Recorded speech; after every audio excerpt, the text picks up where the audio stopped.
Hi అండి అందరికీ. నేను ఈరోజు చేసుకోబోయేది కొత్తిమీర పుదీనా పచ్చడి అండి. ఈ పచ్చడిని ఎలా చేసుకోవాలో చూసేద్దాం. నేనైతే రూ. 10 కొత్తిమీర, రూ. 10 పుదీనా తెచ్చుకున్నాను పొలం నుంచి. వీటిని అయితే మంచిగా కడుక్కొని అయితే ఆరబెట్టేసుకున్నానండి. రెండు సపరేట్గా ఆరబెట్టేసుకున్నాను. అవి నీట్గా ఆరుతాయి. ఈలోపు మనం ప్యాన్ తీసుకొని అందులో ఒక 2 టేబుల్ స్పూన్ మెంతులు, అలాగే 2 టేబుల్ స్పూన్స్ జీలకర్ర యాడ్ చేసుకోవాలి. ఇవి కొంచెం దోరగా వేపుకోవాలండి, మరీ మాడిపోకూడదు. సిమ్ ఫ్లేమ్లో పెట్టుకొని మంచిగా దోరగా రెడ్ కలర్ వచ్చేంత వరకు ఫ్రై చేసుకోవాలి. దీంట్లోనే ఒక 2 టేబుల్ స్పూన్స్ ఆవాలు కూడా యాడ్ చేసేసుకోవాలి. నా దగ్గర ఆవాలు సపరేట్గా లేవండి, అందుకని పోపుల్లో సపరేట్ చేసి వేసుకున్నాను. అందుకే మీకు మినపప్పు అది కనిపిస్తుంది. అవి కూడా దోరగా వేపేసుకొని పక్కన పెట్టుకోవాలి. ఇప్పుడు ప్యాన్లో ఆయిల్ పోసుకొని మనం ఏవైతే ఆరబెట్టుకున్నామో ఆ ఆకుకూరలని ఇందులో వేసేసుకోవాలి. ఫస్ట్ పుదీనాను వేసుకొని బాగా కొంచెం ఫ్రై చేసుకోవాలండి. ఇవి దగ్గరికి అయ్యేంత వరకు నెమ్మదిగా సిమ్ ఫ్లేమ్లో పెట్టుకొని మంచిగా ఫ్రై చేసుకోవాలి. ఈ విధంగా ఫ్రై అయిపోయిన తర్వాత ఒక కంచంలో పెట్టుకోవాలండి. ఇలా కంచంలో పెట్టుకున్న తర్వాత మళ్ళీ ఇంకొంచెం ఆయిల్ పోసుకొని ప్యాన్లో ఇప్పుడు కొత్తిమీరని యాడ్ చేసుకోవాలి. ఇవి రెండు సపరేటే ఫ్రై చేసుకోవాలండి. కొత్తిమీరలో కొంచెం వాటర్ వస్తుంది కదా, అందుకని చెప్పేసి రెండు సపరేట్గానే ఫ్రై చేసుకోవాలి. మనం ఇందాక ఫ్రై చేసుకొని పక్కన పెట్టుకున్నాం కదండి దినుసులు, వాటిని కూడా పౌడర్ చేసుకొని పక్కన పెట్టుకోవాలి.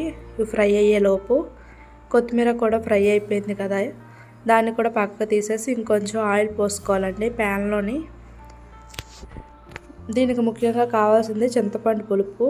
ఒక పెద్ద నిమ్మకాయ సైజ్ అంతా చింతపండు పులుపుని తీసుకొని దాన్ని బాగా దగ్గరికి అయ్యేంత వరకు ఉడకబెట్టుకోవాలండి. ఈ చింతపండు పులుపు దేనికంటే ఆ ఒగరతనం ఉంటుంది కదా ఆకుకూరల్లో, ఆ పచ్చడికి ఒగరతనం లేకుండా చేస్తుంది పులుపు, ప్లస్ నిలవ కూడా ఉంటుంది. దానికోసం అని చెప్పేసి చింతపండు పులుపుని కూడా బాగా దగ్గరికి మరిగించుకోవాలి. ఈ విధంగా దగ్గరికి మరిగించేసుకోవాలండి చింతపండు పులుపు. దీన్ని కూడా తీసుకొని ఒక గిన్నెలో పక్కన పెట్టుకోవాలి.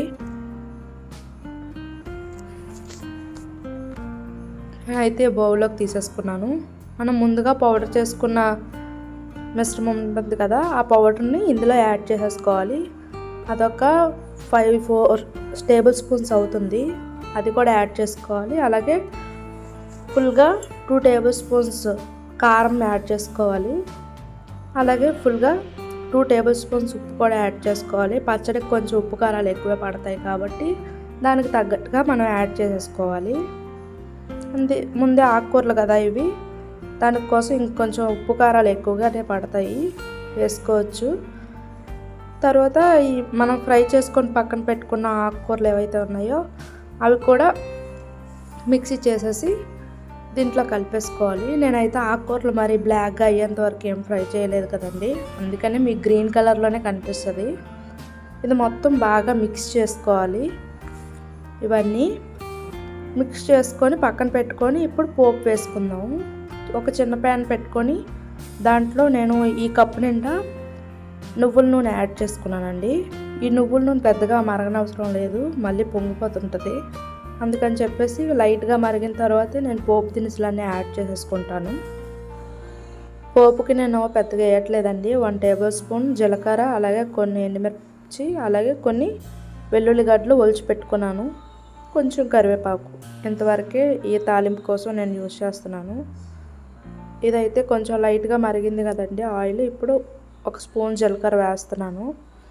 ఆ జీలకర్ర కొంచెం ఫ్రై అవుతూ ఉంటుంది. ఈలోపు ఎండుమిర్చి కూడా యాడ్ చేసేసాను. ఈ ఎండుమిర్చి కూడా లైట్గా ఫ్రై అవుతూ ఉంటుంది కదా, ఇప్పుడు వెల్లుల్లి, కరివేపాకు కూడా యాడ్ చేసుకున్నాను. ఇవి కొంచెం లైట్గా ఫ్రై అయితే చాలండి. ఆ ఆయిల్ వేడికే ఇవి బ్లాక్ అయిపోతాయి కాబట్టి లైట్గానే ఫ్రై చేసుకున్నాను. నువ్వుల నూనె ఎక్కువగా మరిగిస్తే ఇంకా పొంగుతూ ఉంటుంది కదండి, కాబట్టి నేను మాడిపోయేంత వరకు ఫ్రై ఏం చేయలేదు. తాలింపు సరిపడగట్టుగా ఫ్రై చేసుకున్నాను. అలాగే తాలింపు అందులో కొంచెం చల్లారినాక అందులో టర్న్ చేసేసుకున్నాను.